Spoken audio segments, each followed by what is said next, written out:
Assalamualaikum warahmatullahi wabarakatuh. Salam sejahtera untuk kita semua.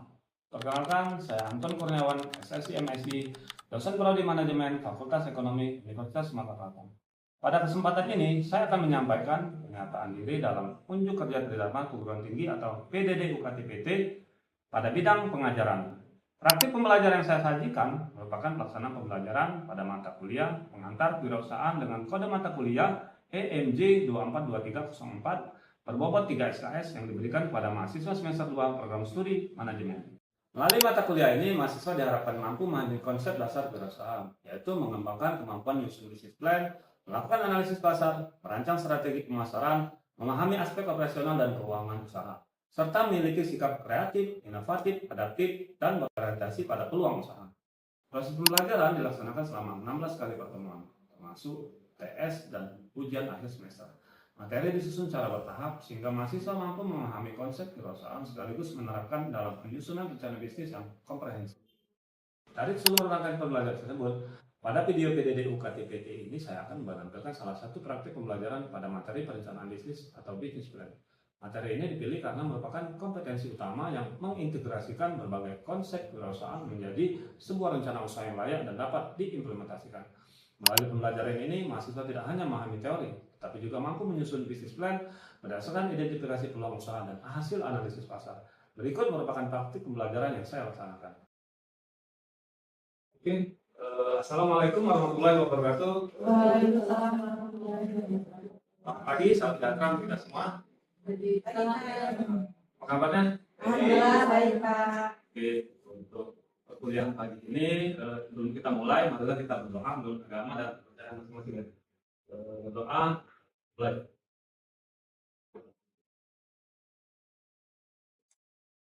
Oke, selesai. Baiklah, sebelum perkuliahan ini saya akan mengatur dulu melalui akun simaknya ya.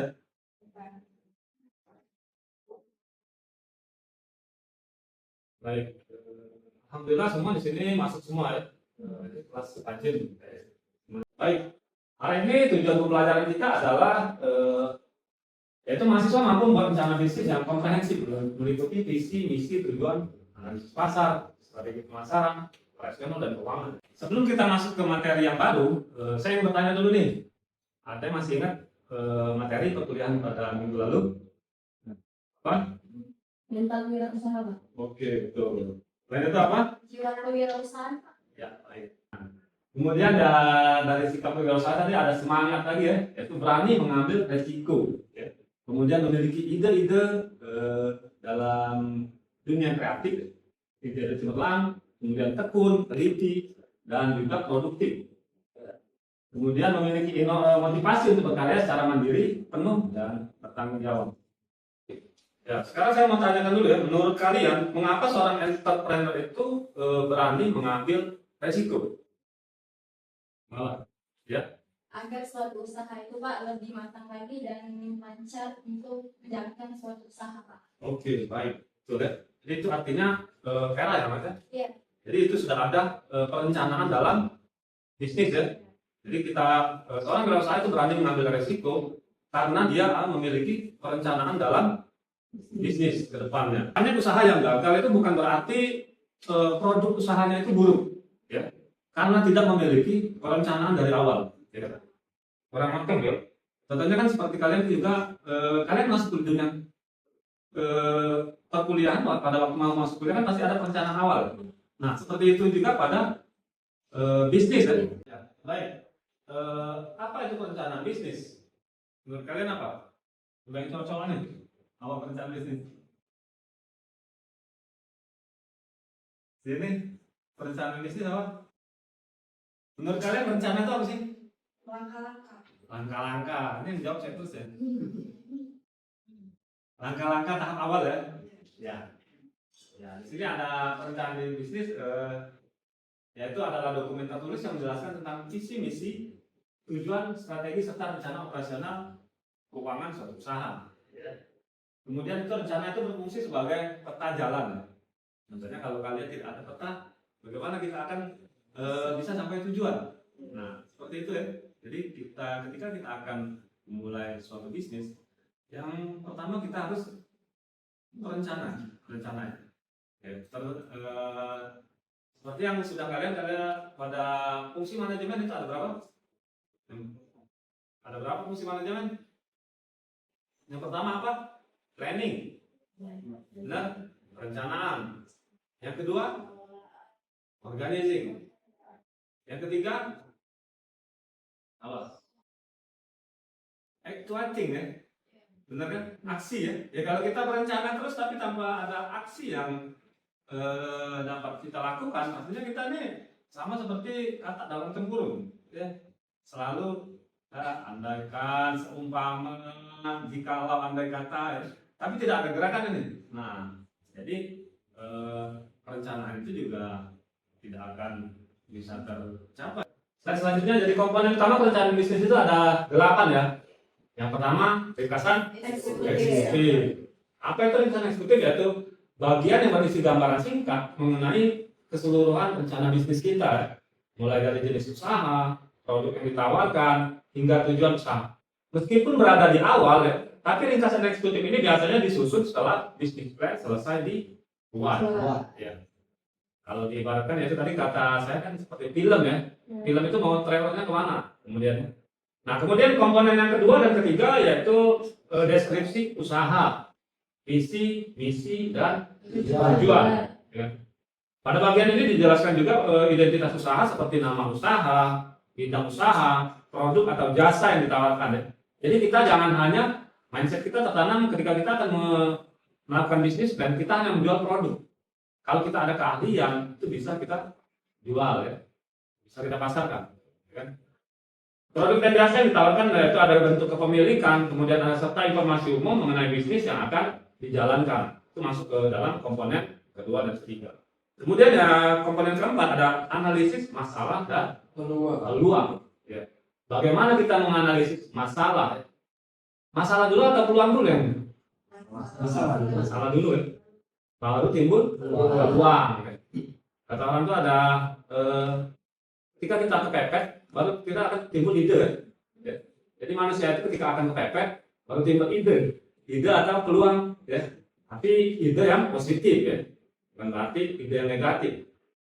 Kemudian yang kelima, analisis pasar atau strategi pemasaran. Bagaimana kita menjelaskan produk dan jasa yang akan dipasarkan kepada konsumen, termasuk strategi untuk menarik, mempertahankan dan meningkatkan jumlah pelanggan. Ketika kita akan memulai usaha, bagaimana kita menarik pelanggan? Bagaimana? Ya, itu diskon. Ya, itu diskon. Apa? Buy one get two ya. Kalau bisa beli satu dapat dua. Kemudian diskon 50%. Kalau cewek ini kalau melihat produk di mall ada diskon 50% pasti ya mampir ya. Kemudian komponen keenam adalah rencana operasional dan manajemen. Pada bagian ini juga dijelaskan bagaimana kegiatan operasional usaha yang akan dijalankan. Ya, operasionalnya bagaimana kita ya? Kemudian mulai dari proses produksinya, kemudian pelayanan, kemudian kita menyusun struktur organisasinya, ya. Kemudian ada pembagian tugas, hingga pengelolaan sumber daya yang kita miliki. Ya. Jadi kalian di situ ownernya, kalian juga yang ya mengelola SDM-nya. Ya. Arti dari manajemen apa? Manage, ya. Mengatur. Nah, makanya kalian di sini kan kalian akan menjadi seorang manajer dan juga owner. Kemudian komponen keenam, sudah ya, maaf ya. Kemudian ketujuh ya, rencana keuangan. Bagaimana ini membuat perencanaan kebutuhan modal, biaya operasional, kemudian proyek pendapatan, laba, arus kas ya, serta analisis kelayakan usaha dari aspek keuangan. Nah ini yang ketika orang akan memulai usaha, masalah yang rencana keuangan ini yang sulit. Ya. Pak, usaha tapi modal nggak nanti. Pinjam pinjam di bank, pinjam kur, oke. Nah, tabungan, pinjam dengan mertua mungkin kalau mertua itu duit, ya, boleh. Kemudian komponen ke-8 adalah penilaian resiko dan solusi. Bagaimana kita mengidentifikasi berbagai resiko ya, yang mungkin dihadapi. Ya. Pasti ada resiko yang akan dihadapi. Ya. Ketika ada resiko yang datang ataupun masalah, pasti kita mencari solusi ya, atau kita akan menyerah. Tidak. Contohnya kalian pasti sudah sering ya mendapatkan risiko ataupun masalah. Ya. Kelihatan, dari tadi udah banyak masalah. Tapi justru yang orang yang banyak masalah itu ya, dia yang kuat menghadapi cobaan itu. Nah, itu yang entrepreneur sejati, dia akan bisa menjadi entrepreneur. Ya, dari 8 komponen tersebut dapat kita pahami bahwa bisnis plan bukan hanya ide usaha, tetapi merupakan dokumen yang tersusun secara sistematis. Ya.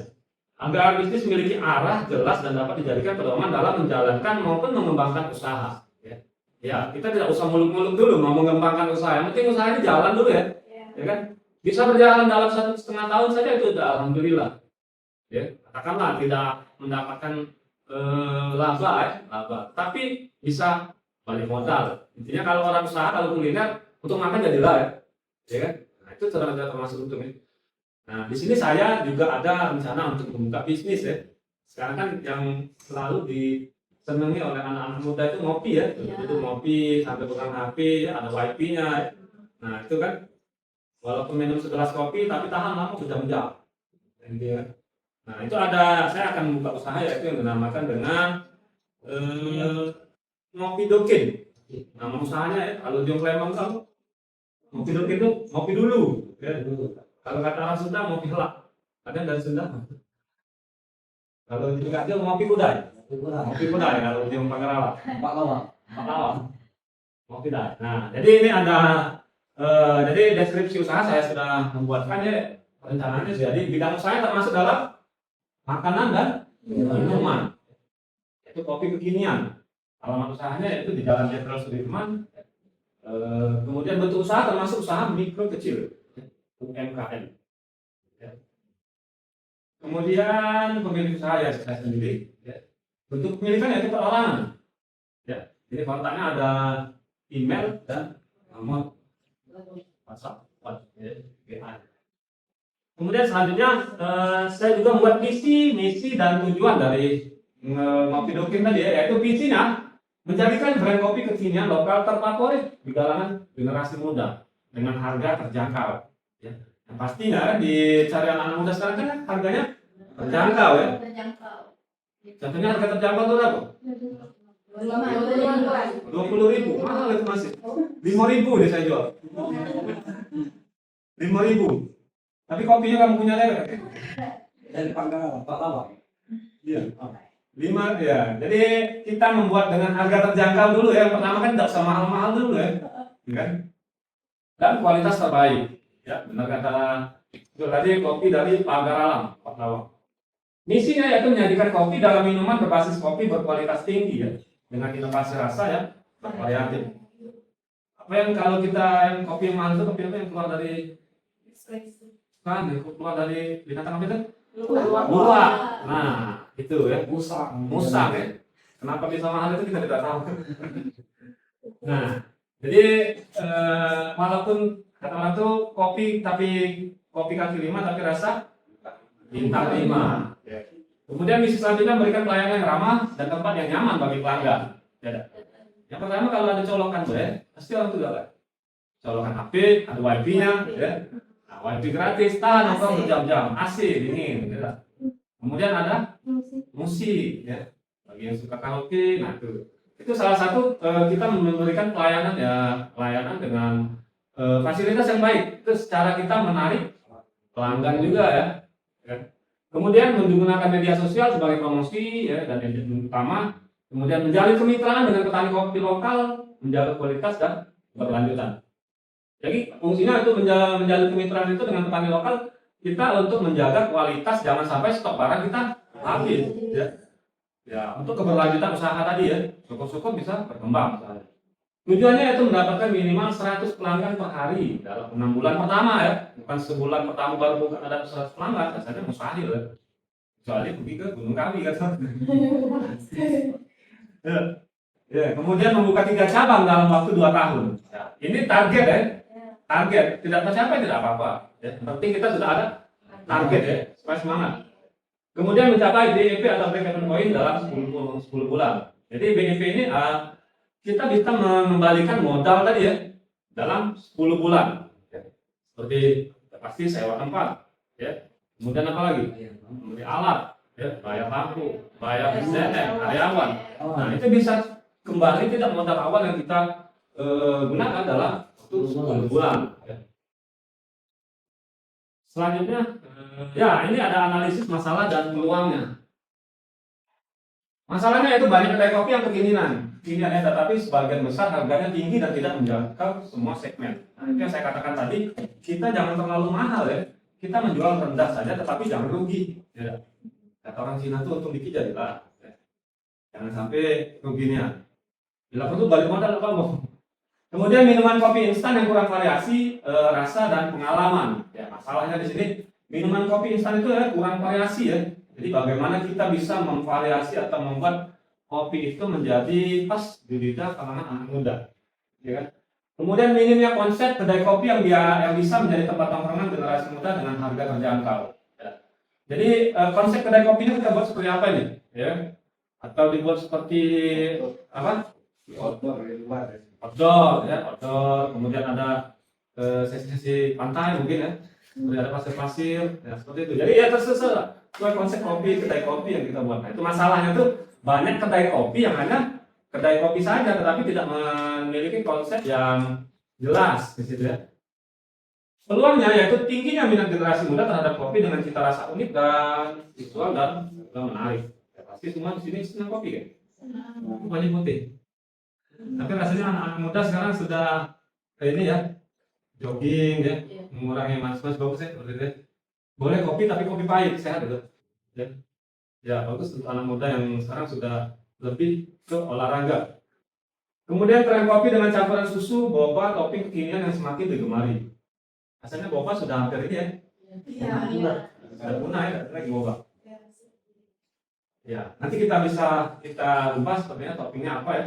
Toppingnya nanti pasnya toppingnya Tambahin varian macam.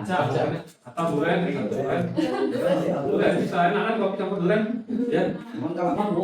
Ya, bagian kita durian ya bisa kita sesuaikan nanti ya. Kemudian digitalisasi memudahkan pemasaran melalui media sosial dan layar antar. Jadi kita di sini sistemnya jemput bola ya.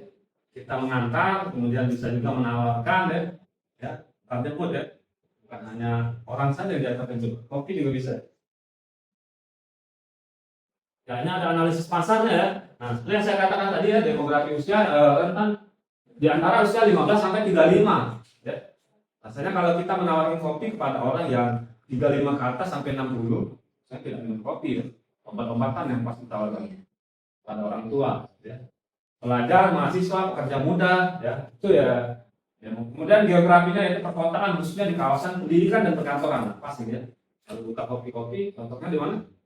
Di daerah kampus ya. Nah, jangan di daerah ujung apa? Tanjung Siap-Capi. Oh, namanya kopi sapu ya. Perkotaan bagus ya. Kalau di perkotaan itu di tengah kota di mana? Di mana? Sudirman. Kampang Iwa. Ya. Apalagi sekarang sudah ada Car Free Night, CFN ya. Nah, pas ya jual kopi di Car Free Night di Atmo. Ya. Kemudian psikografinya yaitu pecinta kopi ya. Kemudian ada trend follower, pengguna aktif media sosial. Nah, target pasarnya itu mahasiswa dan pelajar yang mencari tempat tongkrongan atau belajar, ya. Kemudian karyawan kantoran yang butuh kopi cepat saji dan berkualitas. Nah, kemudian kita menganalisis juga kompetitor ya, pesaing. Kompetitor langsung yaitu ada kopi Kenangan, ya. Kopi Janji Jawa, Janji Jiwa, ya. Janji Jiwa, banyak ya.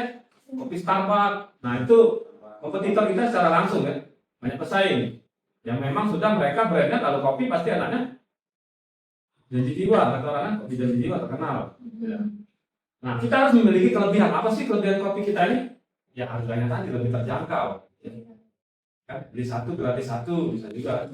Beli kopi gratis autan atau beli kopi gratis. Beli kopi gratis pulsa ya boleh. Ya. Nah, bagaimana cara kita mengemas untuk ya bukan menentukan kompetitor, bukan kita mengikut bersaing ya, jangan langsung kita nak mata ke kompetitor, tidak ya. Ya harga terjangkau, menu lokal yang kreatif, layanan lebih personal dan tempat dan instagramable ya tempat. Nah, ini ada strategi pemasaran ya, nanti bisa menu utamanya seperti kopi susu gula aren ya. Harga price 12.000 atau 25.000, tapi tergantung kita bagaimana. Ternyata yang kemahalan bisa kita kurangi ya. Jangan mengurangi rasa, ingat. Ketika kita akan menjual produk ya, jangan kita mengurangi rasa atau taste ya. Jadi kalau rasa itu sudah pas di konsumen, lebih baik kita mengurangi porsinya saja ya. Jangan mengurangi rasa. Ya, tempatnya lokasi strategis, tempat kampus ya, promosi ya, diskon grand opening, beli satu dapat satu. Oke. Baik, ya tadi kita sudah membahas 5 komponen ya. Nah, jadi untuk komponen ke-6 ada rencana operasional, rencana keuangan awal ya, evaluasi risiko dan solusi ya. Nah, jadi kalian bisa scan di sini ya untuk komponen yang selanjutnya. Kemudian ada juga contoh perencanaan bisnis lain ya. Nah, jadi di sini tugasnya adalah kalian membagi kelompok ya. Kelompok kemarin sudah kita bagi kan? Iya, Ya. Berapa kelompok kemarin? Tiga. Ada 3 ya. Ya. Nah, silakan nanti kalian ke membagi kelompok, kemudian kalian ya, jadi kalian menyesuaikan di sini ya untuk membuat bisnis plan, berdiskusi sesuai dengan kelompok yang telah dibagi kemarin ya. Ini buka bisnis apa nih? Jadi rencana kami Pak, kelompok kami ini mau buka jasa public Berapa yang speaking biasa? sama ini apa namanya, buka Ini target pasarnya siapa? kalau kami sih Pak, dari target pasarnya udah kami survei itu mulai dari pelajar sekarang ini kan yang udah SMA udah itu ada dari universitas masing-masing gitu Pak. Ayo. Jadi ini mau buka apa nih kelompok ini? Baik Pak, jadi setelah kita diskusikan tadi, kelompok kami memutuskan untuk membuka usaha makanan sehat atau bisa disebut dengan rice bowl, bisa Iya. juga itu maksudnya. Jadi Pak, kita tadi diskusikan dan kita masih bingung di mana kalau misalkan makanan sehat ini kan biasanya diminati oleh hanya kalangan dewasa saja. Gimana kalau misalkan untuk makanan sehat ini bisa juga diminati oleh anak-anak, remaja gitu Pak. Jadi ya benar ya, bagusnya ada spice ball itu seperti makanan sehat, ringkas ya. Karena yang dicari orang kan ringkas praktis. Jadi bagaimana makanan ini supaya bisa diminati oleh kalangan anak-anak ya, anak SD. Jadi ya kalian membuat packaging yang semenarik mungkin ya. Packagingnya yaitu bisa, kalau anak-anak kan lucu-lucuan ya, seperti boneka ya, nasinya dibentuk ya. Oke, baik ya teman-teman mahasiswa, sekarang tadi udah dapat ya perencanaan bisnisnya ya. Jadi ada 3 kelompok, jadi ada 3 perencanaan bisnis yang kalian buat. Nah, baiklah, jadi kita beri kesempatan ini untuk satu kelompok untuk mempresentasikan bisnis apa yang telah dia buat ya. Baik, pada kelompok ini silakan. Baik, terima kasih Pak. Boleh berdiri.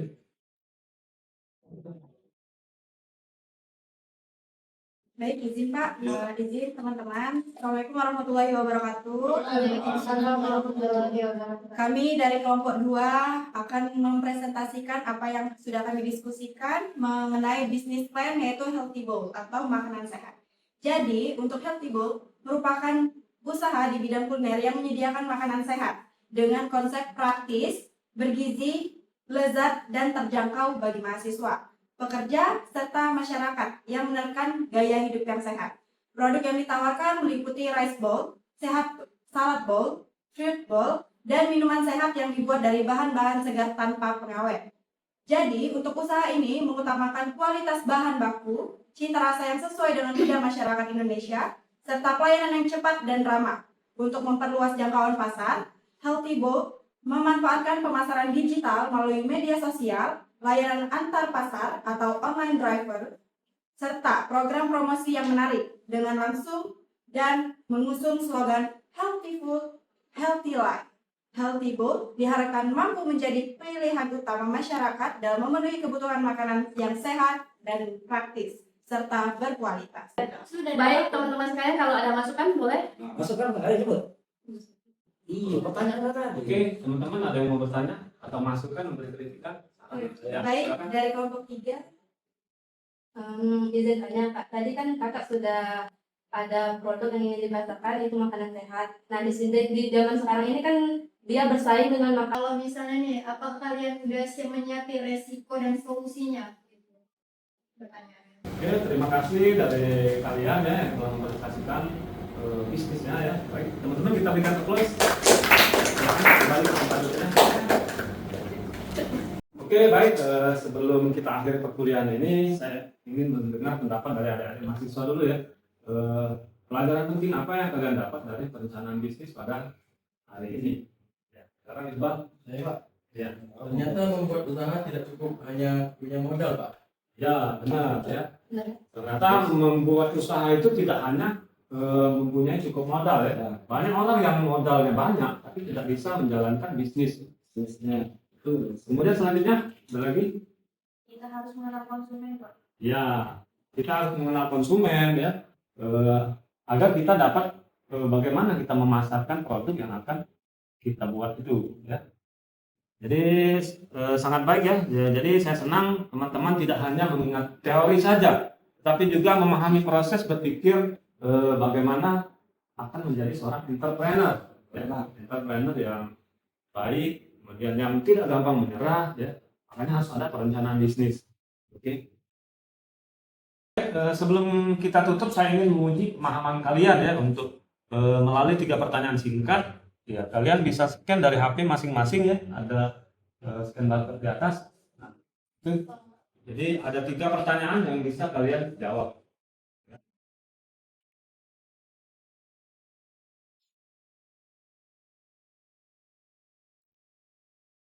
Oke, ya. Jadi tugas kalian adalah menyempurnakan bisnis plan ya, berdasarkan masukan yang telah diperoleh pada hari ini. Ya. Dokumennya diketik sebanyak 3 sampai 5 halaman. Ya. Kemudian menggunakan format yang telah saya bagikan, kemudian unggah melalui RMS, paling lambat hari Minggu ya, minggu depan ya, pukul 23 atau jam 12.00. Pada pertemuan berikutnya beberapa kelompok akan diminta untuk mempresentasikan hasil dari hasil finalnya ya. Baik, kita telah menyelesaikan seluruh rangkaian pembelajaran perkuliahan hari ini. Saya harap semoga ilmu yang didapat dapat bermanfaat bagi kalian, bagi masyarakat, ya, khususnya bagi kalian sendiri ya. Jadi, baiklah, marilah kita sama-sama mengucapkan Alhamdulillahirobbilalamin. Baiklah, terima kasih atas perhatiannya. Saya akhiri, wabillahi taufiq wal hidayah. Wassalamualaikum warahmatullahi wabarakatuh. Praktik pembelajaran yang saya sajikan merupakan bagian dari komitmen saya untuk terus meningkatkan mutu pembelajaran yang berpusat pada mahasiswa, serta mendukung pencapaian CPL program studi mandiri. Saya berharap proses pembelajaran ini dapat membentuk lulusan yang tidak hanya memiliki pengetahuan di bidang manajemen saja, tapi juga memiliki karakter kewirausahaan yang kreatif, inovatif, adaptif, serta mampu menciptakan peluang usaha yang memberikan nilai tambah bagi masyarakat. Demikianlah pernyataan diri dosen dalam unjuk kerja kerja perguruan tinggi atau PDD UKT-PT bidang pengajaran yang dapat saya sampaikan. Saya Anton Kurniawan, SSI MSI, dosen Prodi Manajemen Fakultas Ekonomi Universitas Sumatera Selatan. Terima kasih atas perhatiannya. Wassalamualaikum warahmatullahi wabarakatuh.